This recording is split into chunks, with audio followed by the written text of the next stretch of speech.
Music டைரக்டர்லயே இந்தியாவிலேயே முதல் முறையா பாரத ரத்னா வாங்குறது இவர்தான். மியூசிஷியன் கொடுத்துருக்காங்க, பாடகி, இசை கலைஞர்கள், சச்சின், இந்த மாதிரியான வேற வேற கேட்டகரியில் கொடுக்குறாங்க. தமிழ்நாடு இந்தியாவில் ஒரு திரைப்பட இசையமைப்பாளருக்கு பாரத ரத்னா கொடுக்கிறது இவர் ஒருத்தர் தான் முதல் முறை. ஒரு மனிதனை நீங்க 40 வருஷமா பாராட்டிக்கிட்டே இருந்தீங்கன்னா டெய்லி ஒரு நாளைக்கு ஒரு 5 படம் ரெக்கார்டிங் பண்றாரு. 5 படத்தோட ப்ரொடியூசரும் டெய்லி வந்து மாலை போடுறாங்க, காலில் விடுறாங்க, பணத்தை கொடுக்குறாங்க. இப்படியே 40 வருஷம் ஒரு மனிதனை சொல்லிட்டே இருந்தீங்க மைண்ட்ல. ஒரு பத்திரிகையாளர் சந்திப்பில் எதிர்த்து கேள்வி கேட்கறப்ப ஒரு கோவம். நீ யாரு என்ன கேள்வி கேட்கறது? நீ என்ன சாதிச்சிட்ட எவனா வந்து என் காலில் விழுறான். அவங்க நார்த் இந்தியா போன பிறகு அவங்களுடைய கல்ச்சர் மாறிடுச்சு, அது மாற்றுக்கிறதுக்கு. இங்க இருக்கிற வரைக்கும் ஒரு சூர்யாவினுடைய மனைவியா, சிவகுமாரனுடைய மருமகளா இங்க இருந்தாங்க. நம்ம தமிழ் கல்ச்சர்ல இருந்தாங்க. இப்போ அங்க நார்த் இந்தியா கல்ச்சர், அது நடிகர்கள்லாம் அப்படித்தான் இருப்பாங்க. பார்ட்டி ஃபங்க்ஷனுங்கிறதெல்லாம் அவங்களுக்கு சர்வசாதாரணம். அப்படி போனா தான் வாய்ப்புகளே அங்க கிடைக்கும். அதாவது அப்டேட்டுக்கு ஒரு அப்டேட் அப்படிங்கிற மாதிரி போயிட்டு இருக்கு. இப்போ அதுல மனிதத்திலும் அதுல இறங்கியிருக்காருங்கிறது ஆச்சரியமா இருக்கு. அப்டேட் ஆகலன்னு சொல்லிட்டு நானே அப்டேட் ஆகிட்டேன்டான்ற மாதிரி தான் பார்க்க வேண்டியது இருக்கு. உண்மையில இந்த ஈசானி மூலையில லேசான பள்ளி சத்தம் கேட்குது ஒரு பழைய பாட்டு இருக்கு. அதெல்லாம் அதை நம்ம ரீகரெக்ஷன் பண்றாங்க. நம்ம அதெல்லாம் மிக விரைவில் இந்த வாரத்துக்குள்ளேயே செகண்ட் சிங்கிள் வர்றதுக்கு வாய்ப்பு இருக்கு. ஏன்னா படத்தோட ப்ரொமோஷன் கரெக்டாங்க. ஆதிக்கு அங்கங்க இன்டர்வியூ கொடுக்க ஆரம்பிச்சிட்டாரு. படத்தை பத்தின லீக் நிறைய சீன்கள்லாம் வர ஆரம்பிச்சு, கதையை சொல்றாரு சில இடங்கள்ல.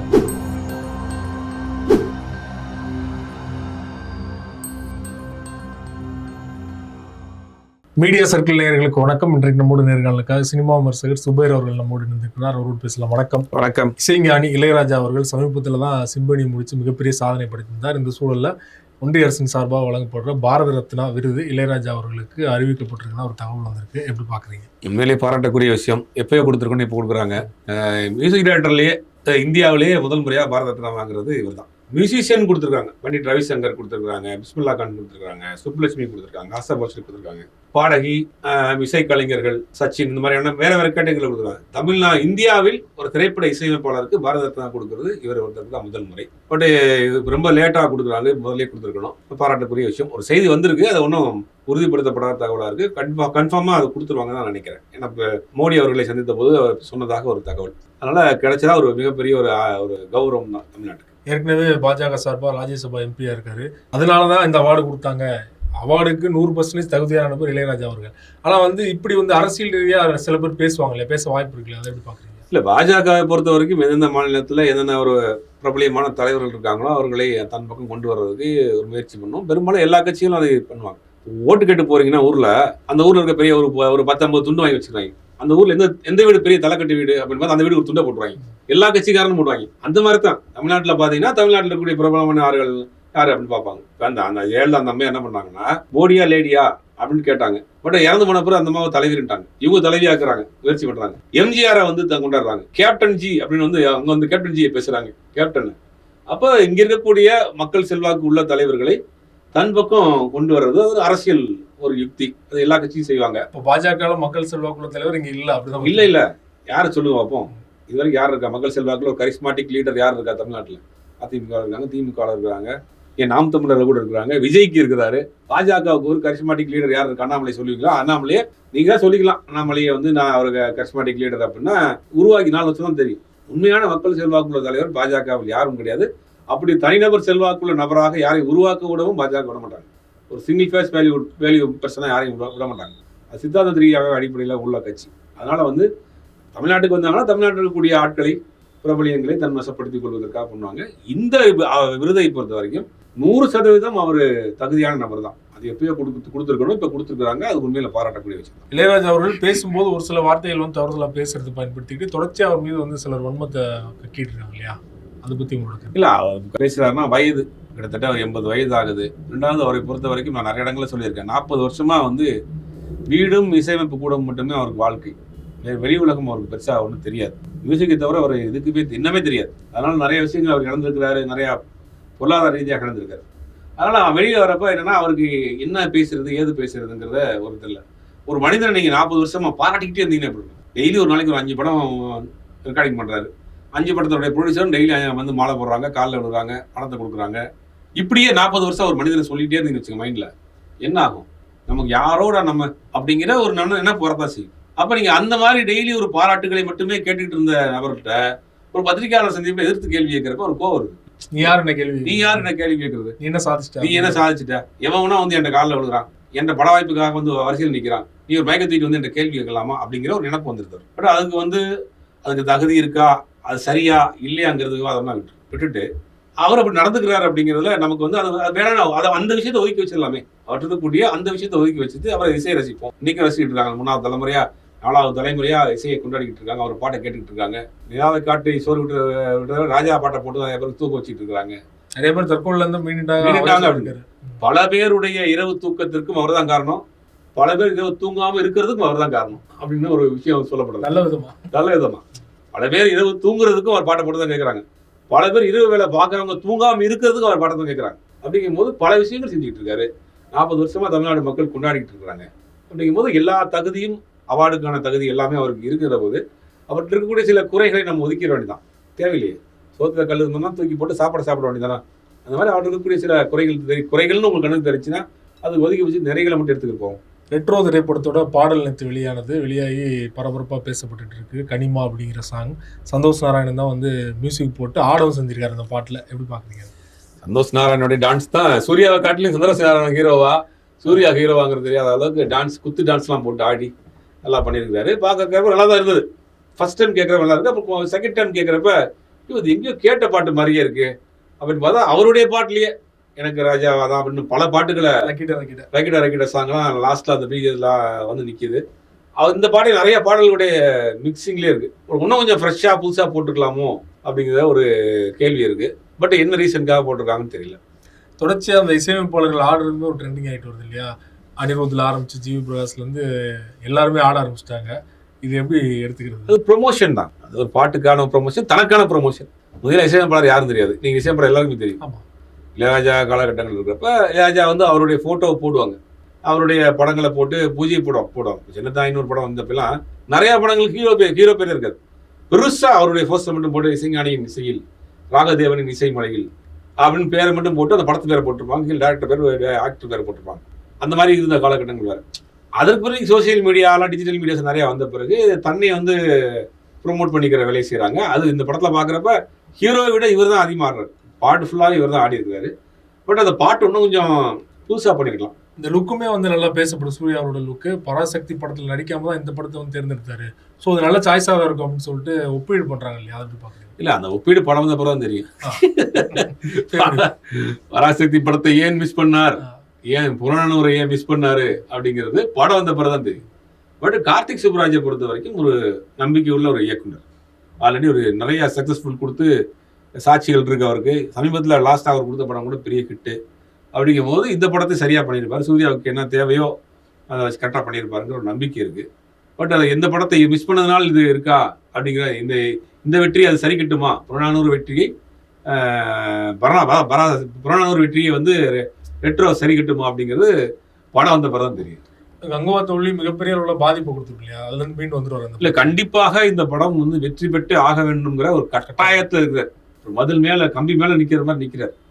தொடர்ந்து தோல்வி. தேட்டருக்குள்ள அவர் பார்த்து கிட்டத்தட்ட 3-4 வருஷம் ஆச்சு. கடைசியா வந்து கங்குவாவும் மிகப்பெரிய ஒரு தோல்வி படம்.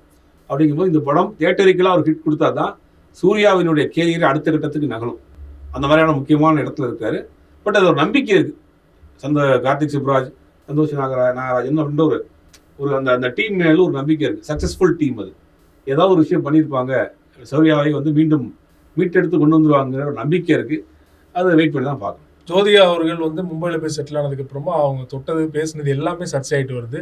சமீபத்தில் வந்து டப்பா காட்டல் அப்படிங்கிற சீரீஸில் நடிச்சிருந்தாங்க. அந்த வெப் சீரீஸில் பார்த்தீங்கன்னா தம் அடிக்கிற மாதிரி கஞ்சா அடிக்கிறாங்க அப்படிங்கிற மாதிரியான நிறைய பேர் தொடர்ச்சியாக பேசிக்கிட்டு இருக்காங்க இல்லையா? அதை எப்படி பார்க்குறீங்க? இல்லை, பாலிவுட்டோடைய மாறிட்டாங்க அங்கே போய். பாலிவுட் நேச்சராக குடிச்சிருந்தாங்கன்னா தான் நீங்கள் அதை கேள்வி கேட்கணும். ஒரு திரைப்பட நடிகை ஒரு திரைப்படத்தில் அந்த மாதிரியான ஒரு காட்சியில் நடிகை. ஏன் நாச்சியார்னு ஒரு படம் பண்ணாங்க பாலா டைரக்ஷனில்.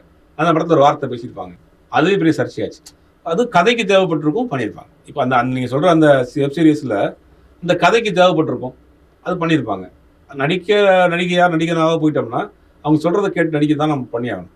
இப்போ அதை வந்து நம்ம வந்து அவங்க ரியலாக வந்து ரோட்டில் குடிச்சிட்டு இருந்தாங்க, ஏதோ பாரில் உட்காந்து குடிச்சிருந்தாங்க அப்படின்னா அதை விமர்சனம் பண்ணுறதுக்கு வாய்ப்பு இருக்குது. ஒரு படத்தில் ஒரு கேரக்டர் நடிச்சிருக்காங்கிறத அப்படின்னு விமர்சனம் பண்ண முடியும். அவங்களோட ட்ரெஸ் கோடு, அப்புறம் இந்த சிகரெட் அடிக்கிறது, இன்னொரு பக்கம் பார்த்தீங்கன்னா அவங்க வந்து சவுத் இந்தியா சினிமா வந்து இழிவுபடுத்திட்டாங்க ஒரு பேட்டியில் அப்படின்னு தொடர்ச்சியாக சர்ச்சையாகுது இல்லையா அவங்க ஸோ அவங்க நார்த் இந்தியா போன பிறகு அவங்களுடைய கல்ச்சர் மாறிடுச்சு. அது மாற்றுக்கிறதுக்கு இங்கே இருக்கிற வரைக்கும் அவர் சூர்யாவினுடைய மனைவியா சிவகுமாரனுடைய மருமகளா இங்கே இருந்தாங்க, நம்ம தமிழ் கல்ச்சரில் இருந்தாங்க. இப்போ அங்கே நார்த் இந்தியா கல்ச்சர் அது நடிகர்கள்லாம் அப்படி தான் இருப்பாங்க. பார்ட்டி ஃபங்க்ஷனுங்கிறதெல்லாம் அவங்களுக்கு சர்வசாதாரணம். அப்படி போனால் தான் வாய்ப்புகளே அங்கே கிடைக்கும். பெரிய பெரிய சில கமிட்மெண்ட்டே அங்கே தான் ஏற்படும். அப்படிங்கும்போது அந்த கல்ச்சருக்கு அவங்க அடாப்ட் ஆகிட்டாங்க. அந்த கல்ச்சரை சேர்ந்தவங்க தான், அந்த கல்ச்சர்லேருந்து வந்தவங்க தான். இங்கே தமிழ்நாட்டில் கொஞ்சம் தமிழ் கல்ச்சரில் இருந்தாங்க, இப்போ அந்த கல்ச்சரில் அவங்க இருக்கிறாங்க. இதில் வந்து நாட்டுக்கு ஒன்றும் பெரிய ஒரு பாதிப்பு ஏற்பட்டுறது. கவலைப்பட வேண்டியது சூர்யா, அவரே பெசாமல் இருக்கிறாங்க, அவரே பெசாமல் இருக்கிறாங்கும் போது நம்ம அதை பற்றி விமர்சனம் பண்ண வேண்டிய அவசியம். தக் லைஃப் படம் வந்து விரைவில் வெளியாக இருக்குது. அதோட ஃபர்ஸ்ட் சிங்கிள் வந்து ரிலீஸ் ஆயிடுச்சு. அப்படின்னு பார்த்தோன்னா ஃபர்ஸ்ட் சிங்கிள் வரப்போகுது அப்படிங்கிறதுக்காக அவர் வந்து ஒரு டீசர் வெளியிட்டிருக்காங்க. அதில் பார்த்தீங்கன்னா கமல் அவர்களுமே வந்து ஈசானி மூலையில் அப்படின்னு சொல்லிட்டு சொல்கிறாரு. முன்னாடிலாம் வந்து பாட்டு டேரக்டாக விட்டுருவாங்க, பாட்டு வருதோ இல்லையோ அதுக்கு வந்து ஒரு டீசர் விடுறாங்க, ட்ரெய்லருக்கு ஒரு டீசர் விடுறாங்க, டீசருக்கே ஒரு டீசர் விடுறாங்க. அதாவது அப்டேட்டுக்கு ஒரு அப்டேட் அப்படிங்கிற மாதிரி போயிட்டு இருக்கு. இப்போ அதுல மனிதத்திலும் அதுல இறங்கியிருக்காருங்கிறது ஆச்சரியமா இருக்கு. அப்டேட் ஆகலன்னு சொல்லிட்டு நானே அப்டேட் ஆகிட்டேன்டான்ற மாதிரி தான் பார்க்க வேண்டியது இருக்கு. உண்மையில இந்த ஈசானி மூலையில லேசான பள்ளி சத்தம் கேட்குது ஒரு பழைய பாட்டு இருக்கு. அதெல்லாம் அதை நம்ம ரீகரெக்ஷன் பண்றாங்க, நம்ம அதெல்லாம் சொல்ல முடியாது. அது ஒரு பாட்டு ரெக்கார்டிங். ஆனால் இவர் தான் பாடுறாரு போல, பேடை வச்சிருக்காரு, இவர் தான் அந்த பாட்டை பாடுறாரு போல. அந்த பாட்டு ரெக்கார்டிங்ல பண்ற மாதிரி பாடலாசிரியர் இவர் தான் எழுதிருக்க கூட வாய்ப்பு இருக்கு. இவர் எழுதக்கூடியவர் தான், இவரே எழுதி இவரே பாடக்கூடிய ஒரு பாட்டுன்னு நினைக்கிறேன். அதனால இந்த வார்த்தையை சொல்லி காட்டுறாரு இசையமைப்பாளர்ட்டையும் டைரக்டர்ட்டையும். அந்த பாட்டினுடைய சிங்கிள் தான் வரப்போகுது. ஈசானி மூலைங்கிற டைட்டில் அந்த சாங் வரப்போகுது போல. அப்படியே அந்த சாங் ரெக்கார்டிங் அந்த சாங் சிங்கிள் வரப்போகுது அப்படிங்கிறதுக்கு ஒரு ப்ரொமோவுக்கு ஒரு ப்ரொமோ போட்டிருக்கிறாங்க. படத்தை பற்றி சொல்லணும்னா ஒரு பெரிய எதிர்பார்ப்புக்குள்ள படமா இருக்கு. நாயகனுக்கு பிறகு நீண்ட நாட்களுக்கு பிறகு மணிரத்னம் கமலஹாசனுடைய மிகப்பெரிய கூட்டணியில சிம்பு, இளம் தலைமுறை நடிகர் சிம்புவும் சேர்ந்திருக்காரு. ரகுமானுடைய மியூசிக்கு படத்துல ஒரு பெரிய எதிர்பார்ப்பு இருக்கு. ரெண்டு பேரும் சேர்ந்து ஒரு பாட்டுக்கு டான்ஸ் ஆடிருக்காங்க, சிம்புவும் கமலும் சேர்ந்து. அந்த பாட்டு வந்து மிகப்பெரிய அளவில் ஒரு வைவை மாறும். ரெண்டு பேருமே டான்ஸர், ப்ராப்பரான டான்ஸர். ரெண்டு பேரும் சேர்ந்து ஒரு டான்ஸ் பண்றாங்க அப்படிங்கும்போது அது பெரிய வைரலா போகும். அந்த சாங்லாம் இருக்கு. ஜூன்ல அந்த படத்தை பிளான் பண்ணியிருக்காங்க. அதோட கன்ஃபார்ம் டேட்ல ஜூன்ன்ற மாதிரி ஒரு டேட் வச்சிருக்காங்க. படம் முடிஞ்சிருச்சு, போஸ்ட் ப்ரொடக்ஷன் முடிஞ்சு. இப்போ அந்த சிங்கிள் ரிலீஸ் பண்ண போறாங்க அப்படின்னா அவங்க படத்துக்கு ரிலீஸ் பண்றதுக்கு தயாராயிட்டாங்க, ப்ரொமோஷனுக்கு இறங்கிட்டாங்கன்றதான் தெரியுது. இந்த படம் ரிலீஸ் வந்து கமலஹாசனோட சிம்பு அவர்கள் தான் அதிகமாக எதிர்பார்க்குறாரு. இல்ல, சிம்புக்கு மேஜர் கேரக்டர் என்ன, அவர் கமல் அவர்களுக்கு என்ன ஈக்குவல் கேரக்டரோ அதே கேரக்டர் இருக்கு. இவருக்கும் ஃபைட்டு, சாங்கு, ஹீரோயின் எல்லாமே ஈக்குவலான கேரக்டர். ஒரு அப்பா பையன் ஒன்னு சொன்னா தேவர்மான் மாதிரி ஒரு அப்பா பையன் கேரக்டர் இருக்கு. அதனால அது ரொம்ப முக்கியமான படமா சிம்பு பாக்குறாரு. இந்த படத்தை வந்து ரொம்ப முக்கியமான படம். ரெண்டாவது தொடர்ந்து அவருக்கு சமகாலமா படங்கள் எதுவும் வரல அப்படிங்கும்போது இந்த படத்தை ரொம்ப ரொம்ப எதிர்பார்க்கிறாரு. படம் நல்லா வந்திருக்கிறதா தான் தகவல் வரும். கமலஹாசன் எப்படி இது அலோவ் பண்ணாரு அப்படிங்கிற ஒரு கேள்வி இல்லை. ரெண்டு பேருக்கு ஈக்குவலான கேரக்டர் அப்படின்னா அந்த அளவுக்கு வந்து கமலஹாசன் இறங்கி வந்துட்டாரா, இல்லைன்னா சிம்பு மேல் ஒரு தனிப்பட்ட ஒரு நம்பிக்கை இருக்கு. இல்லைன்னா அவருடைய சொந்த கம்பெனிலேயே சிம்பு வச்சு படம் பண்றதுக்காக ஒரு பெரிய ப்ராஜெக்ட்ல இருந்தாங்க. தேசிங் பரிசான் படத்தை தேசிங் பரிசான் டைரக்ட் பண்றதுக்கு ராஜ்கமல் ஃபிலிம்ஸே பண்றதுக்காக ஒரு பெரிய அளவு இருந்துச்சு. இப்போ சிம்புவே பண்றாரு இல்லையா? இப்போ சிம்புவே பண்றாரு. அந்த ப்ராஜெக்ட் முதல்ல கமல் பண்றதா இருந்துச்சு. பெரிய பட்ஜெட், சில டிலே ஆச்சுனால வெளியே வந்துட்டாங்க. அதனால கமல் அவர்களுக்கு சிம்பு மேல ஒரு சின்ன ஒரு காரணம் இருக்கு, நல்ல ஒரு ஒப்பீனியன் இருக்கு. அதனால வளர்ந்து வரக்கூடிய டைம் நம்ம கொஞ்சம் சப்போர்ட்டா இருக்கணும்னா அவர் கொஞ்சம் இறங்கி தான் பண்ணியிருக்காரு. உண்மையிலே பெரிய விஷயம் தான். குட் பேட் அக்லி ஏப்ரல் 10 வெளியாக இருக்குது. மிகப்பெரிய அளவில் எதிர்பார்ப்பு இருக்குது. டீசர் வந்தது, அதுக்கப்புறம் பார்த்தீங்கன்னா ப்ரொமோ வீடியோ வந்தது, மேக்கிங் வீடியோ வந்துச்சு, அதுக்கப்புறம் ஃபர்ஸ்ட் சிங்கிள் வந்தது, இப்போ செகண்ட் சிங்கிளுமே வரப்போகுது அப்படிங்கிற ஒரு தகவல் வந்திருக்கு இல்லையா? கண்டிப்பாக ரிலீஸ் பண்றதுக்கு உண்டான ஏற்பாடுகள் பண்ணிட்டு இருக்காங்க. மிக விரைவில் இந்த வாரத்துக்குள்ளேயே செகண்ட் சிங்கிள் வர்றதுக்கு வாய்ப்பு இருக்கு. ஏன்னா படத்தோட ப்ரொமோஷன் இறங்கிட்டாங்க. ஆதிக்கு அங்கங்க இன்டர்வியூ கொடுக்க ஆரம்பிச்சிட்டாரு. படத்தை பத்தின லீக் நிறைய சீன்கள்லாம் வர ஆரம்பிச்சு, கதையை சொல்றாரு சில இடங்கள்ல. அப்படிங்கும்போது ப்ரொமோஷன் தயாராயிட்டாங்க. 10ஆம் தேதிங்கும் போது இன்னும் ஒரு இங்கே ஒரு 10-20 நாள் தான் இருக்கு. அப்படிங்கும்போது இந்த வாரத்துக்குள்ளேயே கண்டிப்பா ஒரு சிங்கிள் வர்றதுக்கு வாய்ப்பு இருக்கு. ப்ரீமியர் வந்து நம்ம போன இன்டர்வியூவில் பேசும்போது வந்து ப்ரீமியர் ஆக போகுது, முதல் நாள் ஏப்ரல் 9ஆம் தேதி ஆக போகுதுன்னா அதுவுமே வந்து இல்லை ஏதோ ஸ்டாப் பண்ணிட்டாங்க அப்படிங்கிற தகவல் வருது. இப்போ அது வந்து கொஞ்சம் ஹோல்ட் பண்ணி வச்சுக்கலாமா வேணாமாங்கிற ஒரு ஆசிலேஷன் இருக்கிற மாதிரி சொல்றாங்க. இருக்கிறதுக்கு வாய்ப்பு இருக்கு, இல்லாமல் போறதுக்கு வாய்ப்பு. கடைசி நேரத்துலாம் தெரியும். அடுத்த படம் வெற்றி அடைந்தா மீண்டும் ஆதிக் கூட தானா, அது கன்ஃபார்மா? அதான் லைன் அப்ல ஆதிக்கும் விஷ்ணுவர்தனும் இருக்கிறாங்க. பட் யார் படத்தை முதலில் பண்ண போறான்னு தெரியல. விஷ்ணுவர்தன் படமா ஆதிக் படமான்னு தெரியல. ரொம்ப நன்றி. சினிமா தொடர்பான பல்வேறு அப்டேட்கள் கொடுத்தீங்க. நன்றி.